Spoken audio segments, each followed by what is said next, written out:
Welcome back नाजरीन हम देखते हैं कि नबी सल्लल्लाहु अलैहि वसल्लम की हदीस से हमें पता चलता है, आपने फरमाया कि झूठा वो नहीं है जो लोगों में बाहम सुलह कराने की कोशिश करे, यानी कि झूठा वो शख्स नहीं कहलाएगा जो दो लोगों में अगर अनबन हो जाए, कोई झगड़ा लड़ाई हो जाए तो उनकी सुलह कराने के लिए अगर वो आके बात करे और उसके लिए किसी अच्छी बात की चुगली खाए या इसी सिलसिले की कोई और अच्छी बात कहते। अब हम देखते हैं कि नबी सल्लल्लाहु अलैहि वसल्लम हमें क्या सिखा रहे हैं कि जब दो लोगों में बाहम झगड़ा हो जाए तो अगर फॉर एग्जांपल मुझे मालूम है कि दो लोगों में इस तरह लड़ाई हो गई, तो मैं जाकर, जबकि मैं जानती हूं, जबकि मैं समझती हूं कि एक पार्टी के अंदर बड़ी कमजोरियां हैं, इसने कहीं ना कहीं गलतियां भी की हैं, इसने ज्यादती भी की है, जुल्म भी किया है, लेकिन अब क्योंकि सुलह करानी है तो मैं पार्टी बी के पास जाके वो बातें गो के वो सच भी हैं लेकिन मैं उनको ना दोहराऊं, लेकिन मैं उसका तकरार ना करूं, बल्कि मैं क्या करूं, पार्टी ए के तरफ से जो मुझे बातें दुरुस्त या अच्छी लग रही हैं मैं उनका तकरार जाके पार्टी बी के पास शुरू कर दूं। वो तकरार सुन सुन के एक ये माहौल क्रिएट हो जाएगा कि जिससे सुलह करनी आसान हो जाएगी। ऐसे मामले में अगर कोई शख्स आके अच्छी बात कह दे और भी अच्छी बातें उसमें शामिल कर दे कि नहीं मेरे ख्याल से ऐसी बात तो नहीं है, मुझे नहीं लगता, हो सकता है तुम्हें थोड़ा सा मुगालता हो रहा है, ऐसी बात नहीं है, अच्छा मैंने तो कुछ और सुना है, वो तो तुम्हारे बारे में ये भी कह रहा था। आप देखिए इस किस्म के जो जुमले होते हैं वो दूसरे शख्स का खा कितना ही झगड़ा आसमान पर हो, कितना ही उसके अंदर गुस्सा हो, कितना ही उसके अंदर इस वक्त एक हॉट टेम्पर्ड एक फीलिंग हो, वो तमाम की तमाम आहिस्ता आहिस्ता नीचे आने लग जाती हैं। तो आपने फरमाया कि वो शख्स झूठा नहीं है। दूसरा हम देखते हैं कि उकबा बिन आमिर रदियल्लाहु अन्हु नबी सल्लल्लाहु अलैहि वसल्लम के पास आए और कहते हैं कि उन्होंने आप सल्लल्लाहु अलैहि वसल्लम से पूछा कि या रसूल अल्लाह, निजात का जरिया क्या है। आप देखें सहाबा के सवाल भी कितने इल्म वाले होते थे और कितने मोटिवेटिंग सवाल होते थे जो ईमान इंसान का बिल्कुल ताज़ा करके आपको फ्रेश कर देते थे। और वो कहते थे निजात किस जरिए में है। तो निजात का जरिया क्या बताया नबी सल्लल्लाहु अलैहि वसल्लम ने? आपने फरमाया अपनी जबान को काबू में रखो।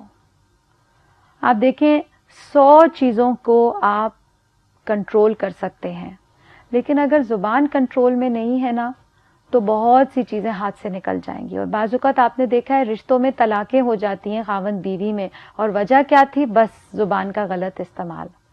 दो खानदान इतने अरसे से एक दूसरे को जानते हैं, सगे बहन भाई हैं, लेकिन जुबान के गलत इस्तेमाल ने दूरियां ऐसी डाली कि दरवाजे ही बंद कर दिए। दूसरा आप सल्लल्लाहु अलैहि वसल्लम ने फरमाया कि अपने घर में रहो। इससे क्या बात समझ आती है? अपने घर में रहो, मकसद कहने का यह कि जितना तुम लोगों में घूमोगे फिरोगे। आप देखें बाजुकात हम घर के बाहर होते हैं, लेकिन जैसे ही काम काज करके लोगों से मिलके घर आते हैं एक सुकून की कैफियत आ जाती है। घर बेशक छोटा सा भी होना, एक कोठरी भी होना, घर घर होता है। आप महल से भी निकल के आएंगे आपको अपना घर लगेगा। आप सारी दुनिया के मुल्क घूम ले, आप अपने मुल्क आते हैं आपको एक सुकून आ जाता है कि हम अपने घर वापस आ गए। लेकिन जितनी लोगों को बाहर रहने की आदत होती है आप देखेंगे कि उनके फितने भी ज्यादा होते हैं और वो उन फितनों से बाज़ौक़ात बच भी नहीं पाते, क्योंकि जाहिर है आप जितने लोगों से मिलेंगे, जितनी बातें करेंगे, उतनी गलतियां भी ज्यादा होंगी।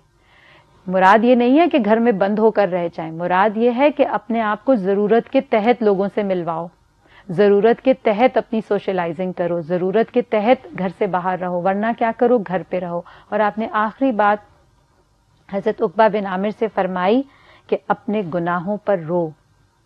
क्यों? क्योंकि अगर गुनाहों को याद नहीं करोगे तो माफी कैसे मांगोगे? अगर अपनी गलतियों पे गौर नहीं करोगे तो माफी कहां से मांगोगे?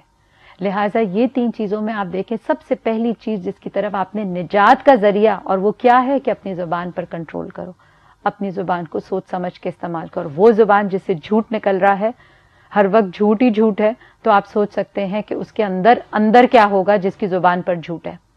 क्योंकि झूठ बोलने के लिए आपको एक एफर्ट करना पड़ता है, झूठ बोलने के लिए आपको एक उसको भी संभालने के लिए बहुत कुछ और करना पड़ता है और बड़ी और चीजों को मारना पड़ता है। अल्लाह ताला क्या फरमाते हैं? अल्लाह ताला कहते हैं इन्नल्लाह ला यहदी मन हुआ काज़िबुन कफ़ार। अल्लाह ताला तो हिदायत ही नहीं देते एक कज़्ज़ाब को اور ایک کفر یعنی ناشکری کرنے والے کو اللہ تعالیٰ اس کو ہدایت نہیں دیتے. آپ دیکھیں ہماری زندگی میں قیمتی سے قیمتی چیز کیا ہے؟ قیمتی سے قیمتی چیز ہمارے لیے اللہ کی ہدایت ہی ہے, کیونکہ اگر ہدایت دنیا میں جس کو مل گئی اس کو گویا آخرت میں بھی ہدایت مل گئی. ان اللہ لا یہدی من ہوا مسرف کذاب. اللہ تعالیٰ دوسرا کس کو ہدایت نہیں دیتے؟ ایسے شخص کو جو حد سے بڑھا ہوا اور جھوٹا ہو, اس کو بھی ہدایت نہیں ملتی.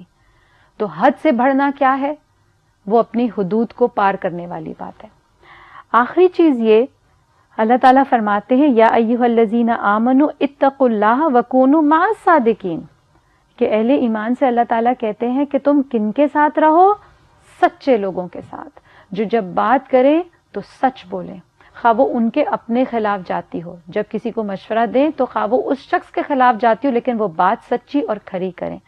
اس سے آپ دیکھیں کہ انسان کے ذہن میں ایک سوال پیدا ہوتا ہے کہ اچھا اب اس سے جان کیسے چھڑائیں نا. ٹھیک ہے جھوٹ تو بولتے ہیں, اور آج کل تو آپ دیکھیں کہ لوگ یہ کہتے ہیں کہ بھئی جھوٹ کے بغیر تو بزنس نہیں ہوتا, تو یہ تو بڑی کامن سی بات ہے, اب ہم کیا کریں, اس کے بغیر گزارا نہیں ہے. نہیں, اس کے بغیر گزارا ہے, اور سچائی پر قیامت قائم ہے, سچائی پر دنیا قائم ہے. تو سچائی اس کا مطلب ہے ہو سکتی ہے, it is not some thing which is not doable. آسان سی ایک چیز ہے ناظرین, اگر ہم اس کو پلے باندھ لیں تو آپ دیکھیں کہ جب ایک انسان مرتا ہے نا تو وہ مٹی میں ہی جاتا ہے. مٹی ایک ہی ہے, آپ دنیا میں کہیں بھی چلے جائیں نا مٹی ایک ہی ہے. اس کی قبر پہ اگر آپ سل لگا بھی دیں گے نا تو وہ ماربل کی ہوگی, سونے کی ہوگی, آپ ڈائمنڈز کی لگا لیں, کچھ بھی لگا لیں, لیکن اندر سب نے مٹی میں ہی جانا ہے. تو اگر اپنے اندر سے انسان اس بات کو نکال دے کہ میں نے جانا تو مٹی میں ہی ہے اور آخرت میں پھر سچائی ہی کام آنی ہے, تو یہاں اگر میں نے جھوٹ بول کے اپنے آپ کو دلی سکون دینے کی کوشش بھی کر لی تو بالآخر جانا تو میں نے زمین میں ہی ہے. تو پھر اس جھوٹی ناموری کے لیے, جھوٹے خوابوں کی تعبیر کے لیے, اور جھوٹی تعلقات اور جھوٹے معاملات اور جھوٹی ہر قسم کی چیز کو میں کیا کروں, میں اپنے اندر سے نکال دوں. اور اللہ تعالیٰ جب ایک انسان نیت کر لیتا ہے, ارادہ کر لیتا ہے, تو یہ ہو نہیں سکتا کہ اللہ تعالیٰ اس کی مدد نہ کرے. ناظرین, اس کے ساتھ ہمارا آج کا پروگرام پورا ہوا چاہتا ہے. انشاءاللہ نئے موضوع کے ساتھ آپ سے ملاقات ہوگی. تب تک کے لیے اجازت دیجیے. السلام علیکم ورحمۃ اللہ وبرکاتہ. سبحانک اللہم وبحمدک اشہد ان لا الہ الا انت استغفرک واتوب الیک.